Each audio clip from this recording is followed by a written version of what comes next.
Hey everybody, welcome back to another episode of NC-17. We had a small hiatus, but we are back and we are pleased and honored to have as our first show back a person who tremendous actor, awesome dude all around. I mean, if you know him, you know him. If you don't, you need to. We got Joe Rosing. How you doing, my friend? Hey, how you doing, Josh? Thanks for having me on again. Oh yeah, it's our pleasure, trust me. Uh so you from the first time you were on, you kind of gave us the story of what really got you into the movies and stuff like that in your childhood. If you could just give a brief kind of update on that, so then the newer viewers can know and kind of get to know who you are. Well, I've been doing this for almost 7 years, as a matter of fact. I do acting, I do modeling, and I just recently directed and wrote my very first short film. And it's the only time I'm ever going to do. It's just a one-time thing. I used to be a manager of a gym, and I had a member of mine who was there who used to be a model herself, and she took me over to John Casablancas, which is also model and talent management. That's how I started, was over there, and I learned. I didn't even know what a monologue was at the time, and that's how I found out. So here we are, 7 years later, and I'm still doing it. Oh yeah, that's good. That's good. Uh, I mean, to say that you're over half of a decade into doing this, I mean, that speaks volumes to you as a person. Because I mean, you're doing this because obviously you love it, but also this is what you do for a living. So in the retrospect of that, I mean, you got to be doing some awesome things, and people constantly want to work with you. Like there's a lot of people I know that bring your name up, and I'm like, I've spoken to him. I know. I mean, he's a good dude. So, but no, I mean, my hat's off to you, man. Doing it for over half of a decade. I mean, that's phenomenal. So, congratulations on that, my friend. Oh, thank you. Yeah. Uh, so let's kind of go into some of the newer things you got coming up. I do want to mention though, you are up for an NC-17 award for fan favorite character for Roger for Attack of the Corn Zombies, which there's a lot of people that voted for you, my friend. Oh, I think I didn't. I was a little surprised to see my name on there. I because this my character is just like a one and done deal kind of thing, which is okay. I get even the Friday 13th movies. They have that character you see it once and they're as that. But uh, that's really nice to hear that. I actually really liked playing that character. Believe it, and the person I actually used for my inspiration was really oh God. I don't know. I can't think of his last name for some reason. All of a sudden, just went blank. We all know him as the from Christine. He's got the hair. Oh yeah. He goes by Bill. He introduced me as Bill William Ostrander. That's his name. And I was trying to do the mutton chops and I couldn't get it right. And I think it was either Ann or Steve from Acrostar asked me about this, but is hippies or greasers? And right away, I'm like, can I be a greaser? Oh yeah. Like, I don't want to be a hippie. I'd rather die a greaser than live as a hippie. Oh yeah. Oh yeah. I mean, it was a character that stood out for multiple reasons. And I mean, I will say that, your brief amount of time on there, it spoke volumes to a lot of different people, especially from, people who like love that kind of time in the era and the greaser and hippie stuff, and that like you nailed it. So congratulations on that too. So Well, thanks a lot, Ed. I had a great partner, Becca Jean. It was our scenes were kind of like one, two, bam. We were done just like that. It was so easy. yeah. All right, so kind of walk us to what you've been up to since the last time you've been on, because it's been a while since you were on the show. And your IMDb says you got quite a few things, like 9 things, either in pre-production, post-production, or filming. Without giving away too much, what films can you talk about, and kind of what kind of details could you give us without spoiling anything? Also, Uh, well, I'll tell you what, I'll talk about the one movie they have. We're having a premiere for it coming up pretty soon. It's been pushed back like over a year, but you don't want to rush perfection either. Welcome to the Game, Clint's chapter, done by like Chivi's Films and JN Productions. It's more like the reboot remake of a another concept movie we made a couple years prior, Welcome to the Game, which is also based of an actual video game. We even got the okay from the guy who created it, believe it or not. And I played the character Adam, and I'm only on scene for like 11 minutes, and it's one of my favorite characters I've ever really played. And it's really the one of the times to where every actor they always second guess themselves afterwards, and more when they see it. And I'm going to tell you what, I think this version of it is way better than the original we made 2 years prior. And it's also the first time I ever never second guessed myself in a film to where, oh, it's pretty good. I saw the concept cut of it before already. It's not 100% finalized, but all I gotta do is just release it and we're do it good. But I will say, whoever watches it, they're going to be really blown away. I have absolute Okay. faith in it. All right. We That's I know I'll be checking it out whenever I get the opportunity. Trust me on that one. Yeah, they have Blu-rays available too. There and which turned out Blu-rays are more cheaper than DVDs, which I didn't know. That is crazy. Yeah. uh so kind of since it's something that you've done, 2 years prior before this one, kind of like when you were doing it the first time compared to the second time, what shifted to where you were like, you're not gonna second guess yourself? What kind of like gave you that drive to know you were like, I nailed it? Um, I don't know. I didn't second guess myself the first time, but it was more like I know I could have done a little bit better. I wasn't too upset about it, but I know the second time around was way better. I just add a little bit more to what I did the second time. Like the character I played, I don't watch my own movies. I mean, I've mentioned it many times. It's very seldom do I ever watch mine.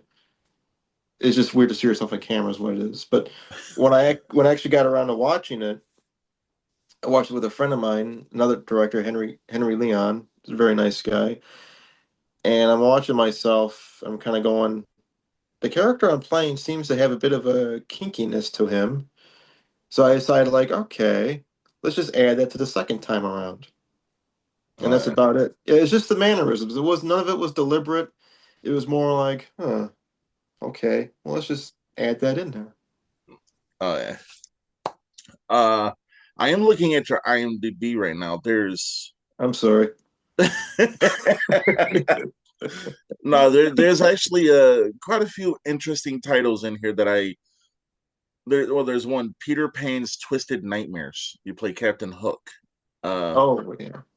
kind of all right, because with all these, like Winnie the Pooh, Blood and Honey, and Pinocchio's ongoing, Revenge. yeah, and all these other movies now that are in public domain. How does one get into the character, and how do you get into the mindset of playing that character after everyone has seen it so many times as, the Disney stuff and just like Dustin Hoffman and stuff like that? How do you get into the character? I try and get a feel for it and how I would do it and interpret how I would do it. I don't go back and look at how other people have done it, the character, because you might subconsciously mimic what they did. Yes. But now we haven't begun production yet, so I can't really say anything just yet. Yeah. We were supposed to begin on January, but things have been pushed back. Like shit happens, as Yeah. we all know. And but for me, I've gotten auditions too, to where I try to get into the character and I just tell them, hey, look, I would like to do this character, but I can't get into him.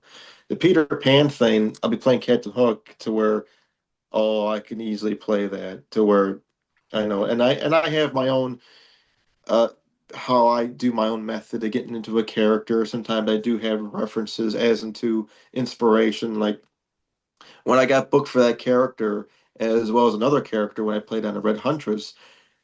My inspiration for both these particular characters was Jason Isaacs. And he's a British actor. He's been, the first time I saw him was on Mel Gibson's The Patriot. And he Mhm. was to like, well, like how I would get in the feel of a particular character or other characters he's done, or anything really, or maybe a moment in time that I've experienced to where I can use that too. All right. Uh, well, I will say, like, I'm a not like a movie junkie by heart. Like, I love movies, but anytime that something from my childhood gets turned into a horror movie, trust me, I'm all for it. or it gets turned into a movie to where it's like you're seeing a different side of these characters. Yeah. I'm all about that. So I will definitely be looking out for that one. Uh Well, thanks. you got two filming right now. Uh The Clown That Dies at Midnight. You play Lucky Leo. Is there anything you can tell us about that or no, without spoiling or no? Uh, yeah, it's Clown Dives have been number two called Clown Harder. And yeah, and I asked Derek Brash of TV Films, is that little thing you took from Die Hard 2, Die Harder? And he goes, yeah. So what I could say about Lucky Leo is, well, I don't know what else I can really say. We're still in the middle of filming, so I can't really give too much away. But Oh yeah. it's a fun character. We'll say that. I can say like I had a lot of fun playing him. I'm only got one more scene to do. I did another scene like a couple months ago. Halfway done with my scenes.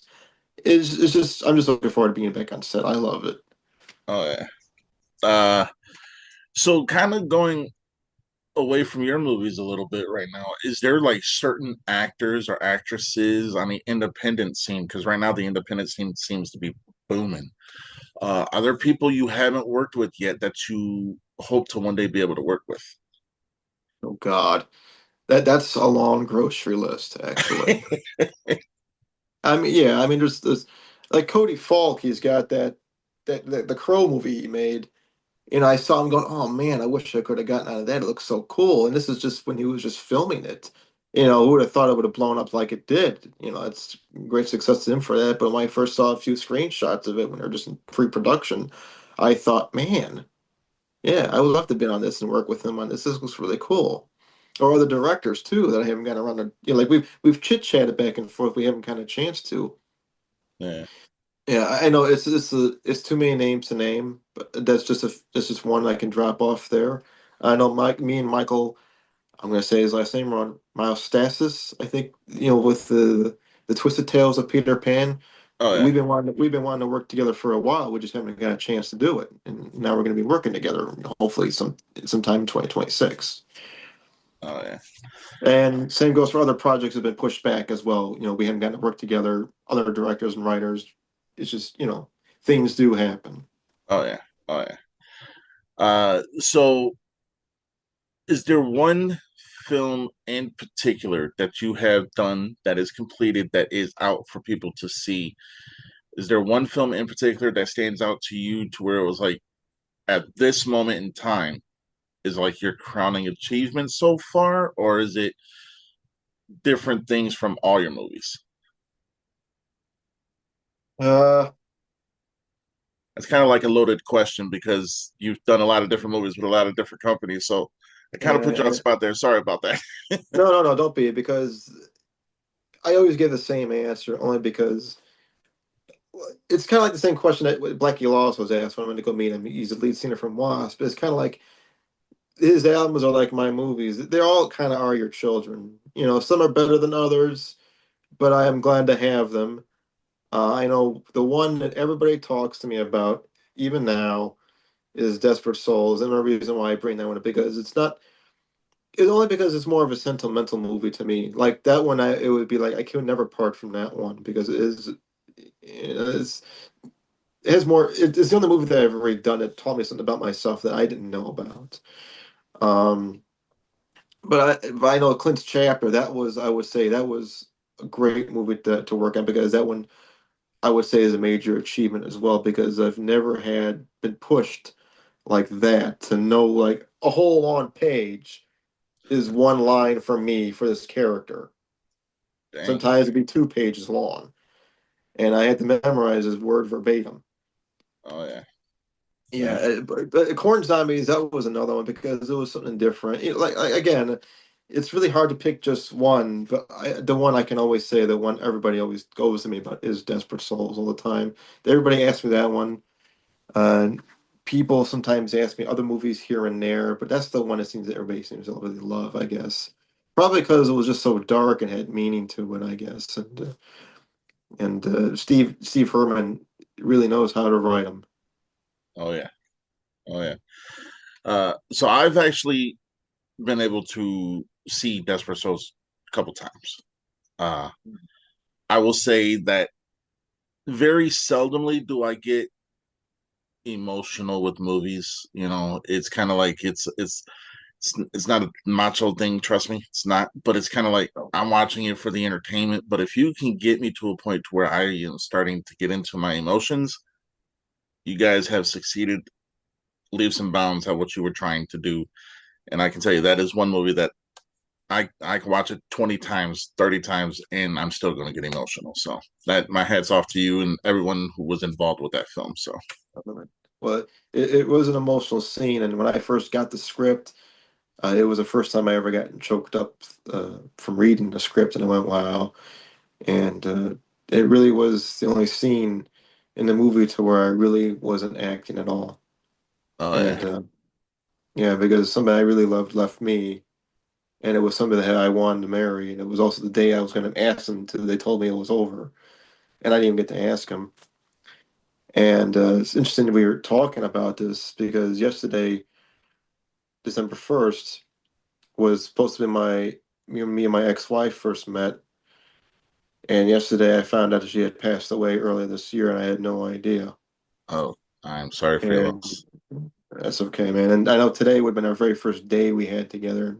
It was supposed to be like a quick and easy, like not quick and easy, kind of like, just like a luncheon together. And then, but we spent pretty much a whole day until 3 o'clock a.m. Uh, you know, uh, so speaking about that, let's kind of go away from the movies and the entertainment, and if you don't mind, let's get a little bit personal and kind of like what is a day-to-day routine when you don't have a movie for yourself? Oh, what do you mean? Like when I'm not studying, you mean? Yeah, when you're not studying, when you just got a free day to do whatever you want to do, what do you normally do? What is your comfort things to do on your days where you have nothing at all? Either work, do some side work if I have any available for that day. I try to go to the gym. I try to relax. I try to maybe watch a movie. I try to not work. If I don't, if I have a regular job, or I'm off that day from my regular job, I think the only thing, excuse me, if I don't have any trips, I probably would go to the gym. Be the only thing I would do. Otherwise, I really do work every single day. No. I was working 4 jobs this year, and then I had like 4 jobs before COVID happened, and it's just like how it is. I do acting, I do modeling. The other two, one or two, is just whatever it is. That's about it. So I don't really technically have much of a day off. This year has been kind of just, I a year or two forget. Just like last year, it's been even worse. But I'm not going to get into it. But it really, I'm working all the time. So it's Yeah. very rare do I get a chance to sit down and have time to myself or other people. Uh, uh, so let's go music because you mentioned it earlier. So, what would be the soundtrack to your life? Oh, 80s metal, but also probably depends on the scene too. Oh yeah, Yeah. uh, 80s metal. That I is mean, if you got definitely popular. I mean, if you got like a love scene, you don't want to play Slayer. I mean, you could, but that's gonna hurt like hell. You want something nice and soft, and like, oh, that's lovely. That's the scene. I mean, 80s metal is my number one, but I have other categories I do listen to as well. But I always think of well, this seems more like like a movie. Oh, You feel like watching this movie today, or this today you feel like this one. oh yeah, You no, know, I mean, that is a very true statement because trust me, I've asked that question to quite a few people and they've all had different answers, but they've all had the same answer of it just depends on the mood, the scene, the setting and stuff. So I mean yeah. that's a good answer. Uh so I do want to talk about some more movies. There's one that is out. It's a show. You mentioned it earlier, The Red Huntress. Uh I know quite a few people that have worked on that series.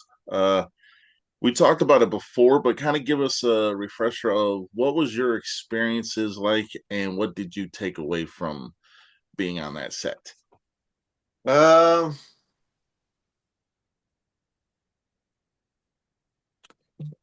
well, I'll just say it was something different, and I'm glad I still went and did some of it. I Okay. really don't have much to say about that, unfortunately. Um, I'll just say no comment on it because I don't know. I have a feeling that my mouth is going to get me into trouble. hey, say less, say less. I don't blame you. Trust me, I don't blame you. I've done that quite a few times myself. uh, you have another one that is filming Tears of the Damned. Uh, can you kind of give us a little bit about that one, or without spoiling anything and without getting in trouble? Yeah, yeah, I can say that one is the original writer and director who did that when he wanted to redo it with like when you have new equipment from like 10 years ago, you want to try and fix things. Like you wanted how it was beforehand, but you didn't have the technology maybe, so he wants to do it again. I mean, it's his project. I guess he can do it if he wants. I know that thing has been in production for quite a while because of schedule conflicts. Sometimes you have to do rewrites. Sometimes it's recast somebody. Um, but I am from what I saw that was filmed, it looks pretty good. Yeah. I think it's going to be filmed in black and white, which gives it a different edge to it and a feel to it. Like, you ever seen the movie The Elephant Man, the Yep. one with Anthony Hopkins? Yep. And if I saw somebody did in color, and it just didn't have the same effect. It showed more like how when the Elephant Man grew up in this horrible time, it was all black and white, and it was dirty, it was scary, it was cold, it was unfriendly. Like this movie here, I mean, it might give those vibes, but the black and white sometimes can tell a different story than colorizing something ever could. So Oh I will say it gives it more of like, ooh, I got to see yeah. this. Oh yeah. Nah, I agree with you. Sometimes it's just the nostalgic feel for me when I'm seeing a black and white movie, and I mean, no, I get what you're saying though. I get what you're saying. I do got a question though. With all the films that are coming out and everything that's being promoted right now, and is there something that you've seen like a trailer for, or just something that you've heard about that you may not even be attached to that you're kind of anticipating on seeing? Yeah, there's a few of them that I did see. Again, that movie, the Crow movie that Cody Falk did. I Yep. do want to see that. That looks so good. That Oh looks, yeah. and I'm not even a fan of the Crow, and I want to see this movie. Oh dang. I saw the Crow the first time a couple of years ago.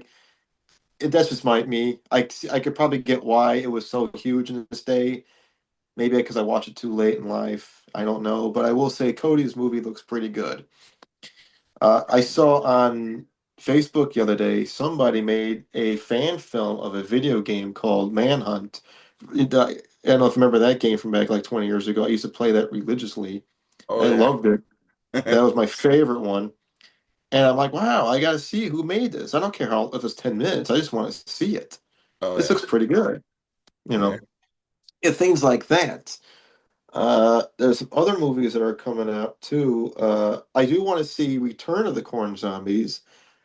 And I was talking to Ann Mern about that a little year ago. I want to say we had chit chat about coffee, and I said I think that one looks even better than the first one. The first one had this some goofiness to it, you know, and this one here looks just more grittier and down to like the core of it. Yeah. Like the Howling or Werewolf in London. Yeah, they're both good. Werewolf in London has a little bit of that cheeky, not cheeky necessarily, but the British humor, and the Howling is just straight up horror. Oh yeah. Yeah, that's why I'm like, I do want to see Return of the Corn Zombies. I don't know if I get it or not, or if I can buy a DVD. I think I probably can from Acrostar, but I would like to see that one. Oh yeah. It is a good one. It is phenomenal. You know, Yeah, it was good. yeah, a friend of mine, Doug, who was on the first one, and he was dressed up as the Vietnam guy with all the helmet and all the stuff. That was him. And he says, "Hey, you're gonna be in the second one, Joe?" And he goes, and I said, "Doug, didn't you see the first one? I was the first kill." Oh yeah. Anyway, there's there's a lot of people who say certain genres are dying or dead or just don't have the oomph that it used to have. Is there a very specific genre to you that you think might be a little bit falling behind all the other genres, or do you think it's a neck and neck tie right now? That's actually a good question because I kind of was thinking some similar along the lines, like musicals. I think musicals have now made a comeback because they got The Wizard of Oz thing coming out, and they got like the sequel coming out now. And they got people going to go see theaters, musical theater, and things like that. Big names like Moulin Rouge or Guys and Dolls, which doesn't really seem to get a lot of recognition anymore. Uh, for other ones that are other than that, I'm not a huge musical fan, by the way. I could care less. But I think what's more dying is how we create movies in a way, as in it's not necessarily how some movies are made wrong. It's just how we've kind of lost the golden era of the feel.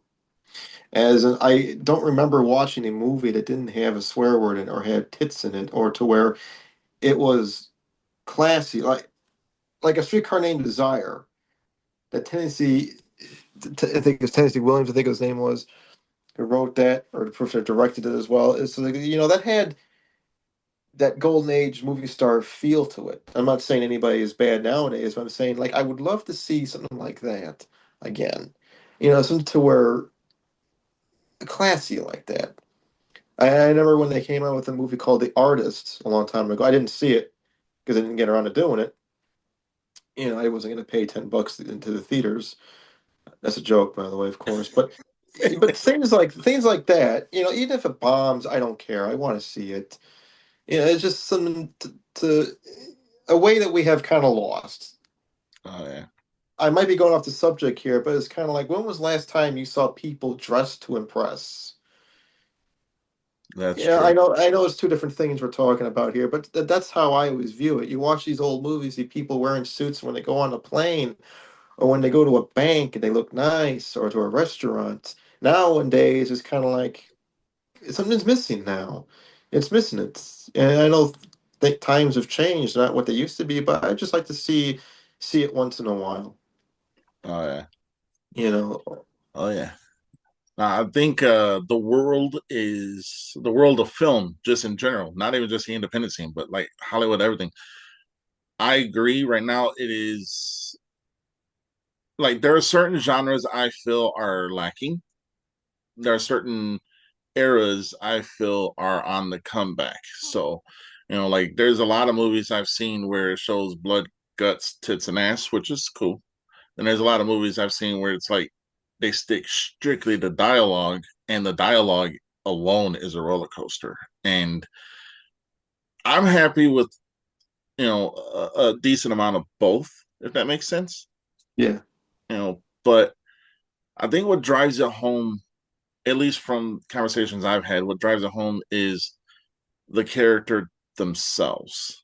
And I think the way people portray characters, if you portray it the right way, you can be the kind of reference what you said. If you portray the character a certain way, you can be the one that's dressed up fancy while you're still wearing jeans and a t-shirt, if that makes sense. Yeah, it does. I get like, the more modern kind of thing as well. To where I mean I like, blood, guts, tits and ass and rock and roll movies, of course. That those are always you can't, horror films. I guess it's this formula, of course. You can't really go wrong sometimes, but it's just the old like the film noirs. I love the black and white film noirs. I would love to do an old black and white film noir, the way how it was done back in the old days. You know, Regardless of what kind it is, it's just had that feel. I mean, you have film noirs now, but they're a little bit more modern. Yeah. It's like you got James Cagney and Humphrey Bogart, and another guy I really enjoy is what's his name? Whatever his name is. He's really such a good actor. I can't remember his name. But yes, things like Glenn Ford. That was his name. Oh yeah. Yeah. No. So what is what would you consider to be like the mecca for you? Like if you were in a certain character in a certain movie playing a certain character, do you see that like within the next 10 years or hopefully farther down? So then, you're just, we all want longevity in this industry. But is there ever going to be a point where you're like, okay, if I can get this character and get this role, I'm cool? Or is that like not in sight yet? There's been quite a few roles that I've auditioned for that I would love to have done to where it's like, oh, I would love to have this character do this character, and I don't get them. I mean, I don't know if there really is an end all be all character to play. I don't know if there really is one. I probably haven't found it just yet. Or I don't really think one truly exists because you always want to keep doing more. And that's the thing about this is that it really does make you want to do more. Even if you've done the best, you're just like, I don't care. I still want to do it.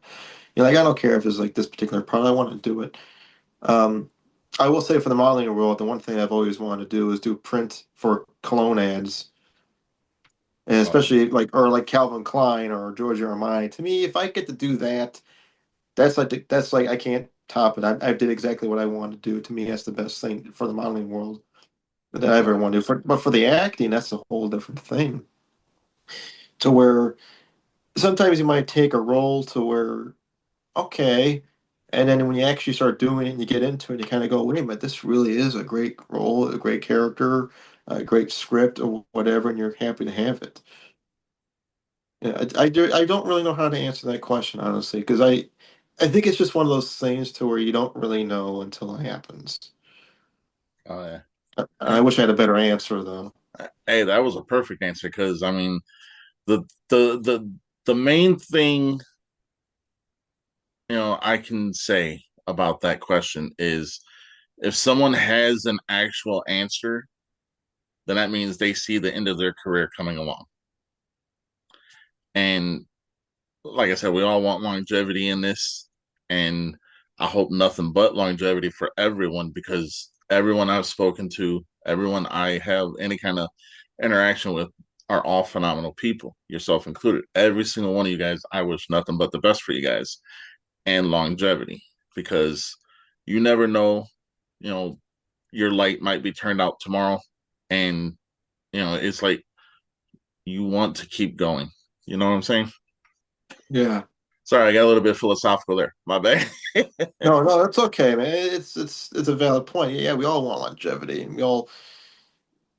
I know everybody says this, and a lot of the people who do say it really do the opposite. Like I don't know how many times I've seen people say we need to support each other, and then they just do just the exact opposite to other people who disagree with them on one little thing that they say. And to me, that doesn't really show support. Like, okay, you don't have to agree with me, no big deal, but you don't have to go on a huge, tirade about it. That's fine. Everybody's got their opinion. And plus, when you start fighting over something that has no actual fact, then that's when we have a problem because then people start voicing their opinions as if it is facts. Like, for example, we'll just use the movie The Godfather. Okay, it might be a fact that it might have been voted as one of the great movies or won the awards, but that doesn't mean that everybody is going to like it. I like The Godfather. I watch it every time during Thanksgiving. That's just that and Scarface. Those seems like Thanksgiving movies to me, and Day of the Dead, Dawn of the Dead. I mean, but it's just okay. It's a great movie, my opinion. Other people just found it to be boring. There's other people I know like that. And that's okay too. But when people start fighting about it, what the hell are you arguing about? It's just a matter of opinion. You can't prove it. You Exactly. can't prove. Yeah, like okay, this is water. It's wet. That's a fact right here. There's Yeah. there's nothing more to it. Oh yeah. It's just something that drives me crazy, and I try to stay out of it the best that I can, and I also try and keep arm's length for those particular people as well. Oh I yeah. mean, I'd rather be civil and I don't mind working together, but you know what? There's a point in time to where we all know what's right and what's wrong. We know what facts and opinions are, but when we start fighting over things that are obviously opinions and there's no facts at all to be seen, then what are we doing? Exactly. Yeah. And you want to know why nobody can get along with anybody? Because everybody thinks their opinion is a fact. That's true. Yeah. And it's funny you say that because you see it all the time.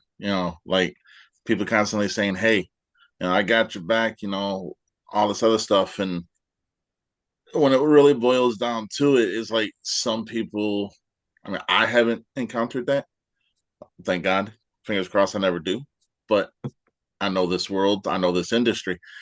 But I do think that in the long run, if we do support each other, we're only going to uplift not only just ourselves but the whole community. So I agree with you. I agree with you 100%. I get it's like sometimes people have an Indiegogo campaign. That like say you have one and I got one. Well, it's not like we're gonna donate to each other as we have our own campaigns we got to worry about. It's Sure. stuff like that. Like, okay, I get it. I get it. If you can't afford it, that's cool too. No big deal. It's kind of like, hey, will you vote for me for president? I'm running for president. Why should I vote for you? I'm going to vote for myself. I Yeah. know that's a weird analogy. I know it, but yes, exactly. Regardless, the fighting and bickering and arguing just needs to stop altogether on things. Uh, Or at least, or if you're going to have a discussion about something, have it like an adult. Like we just remember back in the day, if your kid beat up on another kid, you go to the parents' house, you sit down and talk like adults and teach the kids. Now all of a sudden, people are looking to kill each other, fist fight, blame the other kid. You're like, well, you shouldn't have been bullied by my kid. And uh, I've heard that conversation before once, believe it or not. It's just I just don't understand it half the time. no, nah, I agree. I mean, this industry is, an escape for a lot of people. Sometimes it's the only escape people have. And to bring entertainment to the masses is what we all should be doing. And I can honestly say that in the last, since COVID happened, the year after COVID, when everything slowly started opening, I say this so many times. I think that the independent scene in its community has, at times, yeah, we bicker, but we have come so far to today that I think it's a strong community and I think it's a strong base. And I think as long as we keep the mindset of what we're doing is to brighten up other people's lives and help lift us up, I think there's not going to be no end to this anytime soon. So that's what I say. Right. Yeah. Exactly. Yeah. Even then, like people disagree with each other. They just like, okay, no big deal. Let's just blow it off or let it go, kind of thing. But when people, or when people say they have a problem with somebody else, they try to tell the other person it's really them and not the other person. I've seen stuff like that too, to where even in the workplace, to where the boss blames the person for complaining about what another employee was doing to them, and then turns around and blames them for what they did because they don't have the balls to stand up to the troublemaker. I've seen it happen many times. Oh yeah. Oh Yeah, yeah. and it's just kind of like, what is that teaching? What is that teaching other people that they can't stand up for themselves? That you're just gonna that the bully is always right? It's, Oh yeah. It's crazy. It's crazy. it Uh, is. so we're kind of coming to the end of the show, but I do want to give you a couple moments to plug your socials where people can see your movies. And if people can reach out to you or not, that is entirely up to you. But plug whatever you want to plug. The next couple minutes, the floor is yours, my friend. Sure. If you guys ever want to find where I am, I'm on Facebook. It's just Joe Rosing. There's no other periods. I'm there. You can follow me. You can also follow me on Instagram, which is at Joe_Rosing. Simple. I'm on Twitter and LinkedIn, but I'm not on there a whole lot because I don't understand what Twitter is really for, other than arguing about nothing. Uh, I'm also on IMDb, as you mentioned before, and I'm also on YouTube where you can see old audition videos that were either booked or failed, or other clips, and some of my movies are even on Tubi and other platforms, Amazon Prime, and you can buy DVDs as well. Uh, uh, so before we go, let's kind of go through a flash round of rating. So I'm going to name some of your movies, and what would you Oh rate them? God. Oh, crap. You're gonna get my ass in trouble here, Josh. Well, let's start with All right, we'll go with the easy one first. Desperate Souls, I'll give it a five. a I mean, five. I don't, I never hear anybody say anything negative about it, and I also was pretty happy with how it went as well. So, Yeah. How about yeah? We're not gonna go that one because Mason Manqui. oh, What? that one is I is a foreign film. It was what is it's just audio. It's a cartoon. It's drawn. Oh, I haven't watched any of them, so oh, I can't really say. Um, and it's just weird to hear yourself too. I haven't watched any of them, so I really can't give a rating on something I haven't seen yet. But yeah. again, I haven't really seen most of the films that I was in anyway. That is true. That is true. So we'll just end it with Desperate Souls. Well, uh, I could definitely say that the Clint's chapter, the new one, is much higher rated than the concept one. I mean, the first one was pretty good, but when you see the new one, you start to look at it kind of like, when you get the PS4 and you get the PS5, you look at the PS4 like it's crap. I mean, I don't have a PS5. It's just one of those things to where it's like, hmm, you know. well, I actually did I actually did do that. I was like, okay, I do. Yeah, the Okay, because PS5 is better, but still. I'm sure it is. Yeah. uh, thank my wife. She got it for me. So, but in all sincerity and all honesty, I want to say that you're a thriving person who's succeeding not only in this industry and in modeling, but as a person. You're a stand-up guy, and you deserve the best in life. And I'm my life is enriched just by knowing you, and I appreciate you and thank you. Oh, thank you, Josh. You're too kind, honestly. And it's nice to be back on the show again. You always make me feel welcomed. Wow. Well, the show's always about the guests. I just like to be a little bit involved. I will say, I just want to. You like Uh, sharks? oh yeah. Come to the shark side. Hey, I need to get one of them shirts. Oh, good luck. You have to go to Vegas to the reef thing. Look at all the sharks on the pick it up one. Oh, yeah. Yeah, they might some I'll live online though. vicariously through you. You might find online though that I will say you might get lucky, but they were like $30, the most expensive one too, of Dang. course. Yeah, it That's was one of crazy. those things to where you had to get it. You know what I mean? Oh yeah. Yeah. Uh, Well, I want to thank you, Joe, for coming on. You are always welcome on this show. You have a home with NC-17, as I tell every guest. And if you're not seeing his movies, then you need to because this dude is phenomenal. I will say that. And yeah, just thank you for coming on. Thank you for being a guest, and thank you for lifting this community and this, just people in general, and being a beacon that people can actually look to and say, this guy is doing awesome things. So I appreciate you, my friend. I think so, Josh. And it was very kind of you to say those nice words, and it was nice that you wanted me to come back on your show too. Thank you. All right. Oh, trust me, when your next when Welcome to the Game Clint's chapter comes out, you'll be back on the show. Okay. Yeah. Yeah. Well, I mean, if you want to. Oh, yeah. Hell yeah. Of course. Oh yeah. But until then, thank you again, Joe. Everybody. Till next time, stay NC-17.